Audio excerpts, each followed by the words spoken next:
Hi കൂട്ടുകാരെ, ഇന്നത്തെ പൊതിച്ചോറ്. ഇന്നത്തെ പൊതിയിൽ എന്തെല്ലാം കറികളുണ്ടെന്ന് നോക്കിയാലോ. അതോടൊപ്പം തന്നെ എല്ലാവരും ഒന്ന് സപ്പോർട്ടും ചെയ്യണം, ലൈക്ക് ചെയ്യണം, ഷെയർ ചെയ്യണം, കമൻറ്റ് ചെയ്യണം. ആദ്യമായി വെക്കുന്നത് ഒരു തോരനാണ്. ക്യാബേജ് തോരൻ വെച്ചതാണ് പൊതിയിൽ വെക്കുന്നത്. അത് കഴിഞ്ഞൊരു മെഴുക്കുവരട്ടി ഉണ്ട്. പാവയ്ക്ക മെഴുക്കുവരട്ടിയാണ്. നല്ലപോലെ മൂപ്പിച്ചെടുത്ത മെഴുക്കുവരട്ടിയും നമ്മളിന്ന് പൊതിയിൽ വെക്കുന്നുണ്ട്. 2-3 ദിവസം കൊണ്ട് മീനില്ല പൊതിയിൽ, അന്നേരം മുട്ടയാണ്.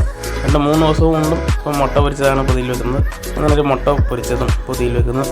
ഇന്ന് ചമ്മന്തിയൊന്നുമില്ല, അതിനേരം ഒഴിക്കറിയാണ്. അടിപൊളി ഒരു സാമ്പാറാണ്. ഇത്രയുമാണ് ഇന്നത്തെ പൊതിയിലുള്ള കറികൾ. ഈ പൊതി നിങ്ങൾക്ക് എല്ലാവർക്കും ഇഷ്ടപ്പെട്ടു കാണുമെന്ന് വിചാരിക്കുന്നു. ഇഷ്ടപ്പെട്ടാൽ മുമ്പേ പറഞ്ഞ പോലെ എല്ലാവരും ഒന്ന് ലൈക്ക് ചെയ്യണം, ഷെയർ ചെയ്യണം, കമൻറ്റ് ചെയ്യണം. നിങ്ങളുടെ സപ്പോർട്ട് കൊണ്ട് മാത്രമാണ് നമ്മൾ ഓരോ ദിവസവും ഇതുള്ള പൊതിച്ചോറിൻ്റെ വീഡിയോ ഇടുന്നത്. നാളെ നമ്മൾ പൊതിച്ചോറിൻ്റെ വീഡിയോയുമായി വരുന്നതാണ്. അപ്പോൾ നാളെ കാണുന്നവരെ എല്ലാവർക്കും ഓക്കെ, ബൈ.